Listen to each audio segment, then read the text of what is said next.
És sobre la política europea. Este cap de setmana hem tingut la conferència de presidències dels parlaments autonòmics espanyols i hem fixat la nostra posició respecte a la reunió de CALRE, que és la conferència de les assemblees legislatives de les regions europees. En aquests moments hi ha un debat de fons important que jo he volgut portar a les Corts i he entregat un dossier a la Junta de Síndics i a la Mesa respecte a la política regional europea, els fons de cohesió.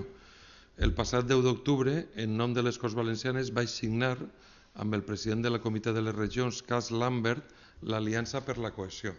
Les polítiques de cohesió són l'ADN de les polítiques de la Unió Europea, són les polítiques regionals, són els fons estructurals, és el FEDER, és el FEOGA, és el Fons Social Europeu, dels quals la Generalitat Valenciana ara està rebent fons, entre altres coses, per a posar en marxa la Valem Joves. I hi ha un debat important sobre qui ha de gestionar aquests fons. I la posició unànime dels presidents i presidentes dels parlaments espanyols és que les regions han de participar en la gestió i en la decisió d'aquests fons. El document que els entregarem és per una Europa cohesionada sin dejar a ninguna región atrás i parla de la participació directa de les regions europees en la decisió dels fons estructurals. Quin és el context? El context que entre el Brexit i l'ampliació que hem tingut de la Unió Europea, aquests fons podien perdre'ls. I per tant les regions europees volem que s'atenguen la realitat de cadascuna de les regions. Estem parlant del corredor mediterrani també, que és un fons estructural de la Unió Europea. I jo he reclamat opinió i posició, idees de la Junta de Síndics, els he entregat el document sobre el futur document que s'ha d'aprovar en l'Assemblea Plenària de CALRE. CALRE agrupa 78 parlaments europeus regionals de les regions europees en competències legislatives i fem una demanda, una posició per a que els fons continuen. Estem parlant de 600.000 milions d'euros en l'anterior període i en els pròxims anys estem parlant d'una quantitat enorme que no podem prescindir. Se parla també d'incorporar més fons a les polítiques d'immigració o fons per evitar el despoblament.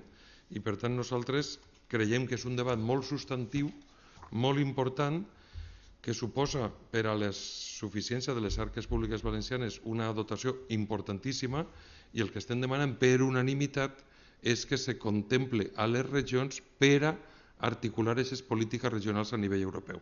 És el que està plantejant el president del Comitè de les Regions, Cas Lambert, i en el que les Corts Valencianes li han donat suport.